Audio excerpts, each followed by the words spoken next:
Sa ancient Greece, ang Sphinx ang main guard sa city of Thebes at ang lahat ng manlalakbay na gustong pumasok sa syudad ay kailangan masagot ang isa sa mga bugtong ng Sphinx bago payagan na makapasok.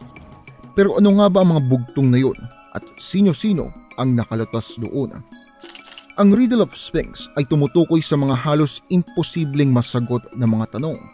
Ang Sphinx ay isang mythical beast na ang common depiction ay may ulo daw ito ng tao, katawan ng leon at pakpak ng isang falcon. Ang Sphinx ay kadalasang babae sa Greek mythology, habang sa Egyptian naman ay lalaki.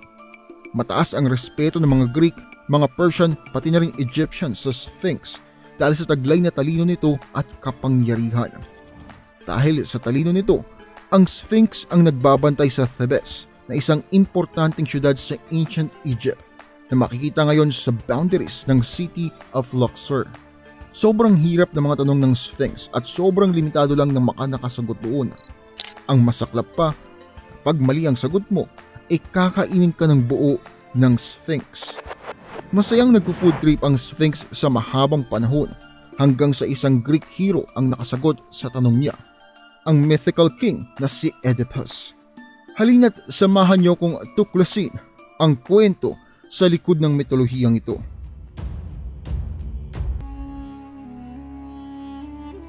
Si Oedipus ang nakasolve sa bugtong ng Sphinx. Ang bugtong ay ito, tatagalogin ko na lang.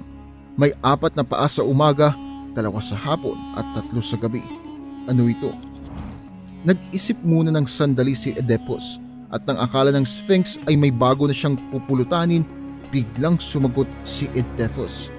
Ang sagot ni Oedipus ay tao at syempre tama ito. Gumagapang ang tao sa kabataan nito.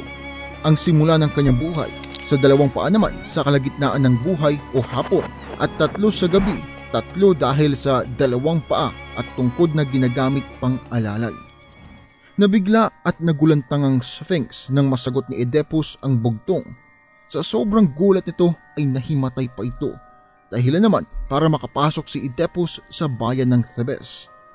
Medyo wrong timing lang ang pagpasok ni Oedipus. Ang mga Thebans noon ay nagdadalamhati sa pagkamatay ng kanilang hari na si Laius na pinatay ni Oedipus nung papunta siyang Thebes matapos tong tumangging yumuko sa harap niya. Hindi na pagtanto ni Oedipus ang 2 bagay. Una ay hari pala ang napatay niya at pangalawa, yun din ang kanyang ama. At nagawa niya pang tuparin ang propesiya ng Oracle of Delphi na sinasabing papatay ni Oedipus ang kanyang ama at makakasiping ang kanyang ina. Medyo incest, di ba? Nang malaman ng mga Thebans na nasagot ni Oedipus ang bugtong ng Sphinx, ginawa nila siyang hari ng Thebes at wala siyang kaalam-alam na ang babaeng ikinasal sa kanya ay si Queen Jocasta na syempre ay ang kanyang nanay. Doon na tuluyang natupad ang propesiya. Nang malaman ni Oedipus ang katotohanan, pinulag niya ang sarili niya gamit ang 2 pin mula sa damit ng kanyang ina na nagpakamatay naman nang malaman din niya ang totoo. Nang masagot ni Oedipus ang bugtong, nahimatay nga sa gulat ang Sphinx. Nang magising ito, hiyang-hiya pa rin ang halimaw dahil sa tindi ng hiya nito. Nagpatiwakal din ito dahil hindi niya matanggap na nalamangan siya ng isang tao. Nagpakamatay ang Sphinx sa pamamagitan ng pagtalon sa pader ng Thebes. Kung nagustuhan ninyo ang video, huwag kalimutang i-like, mag-subscribe at i-hit ang bell notification dahil marami pa tayong videos na ilalabas dito sa channel. Hanggang sa muli, kita-kits sa susunod na video.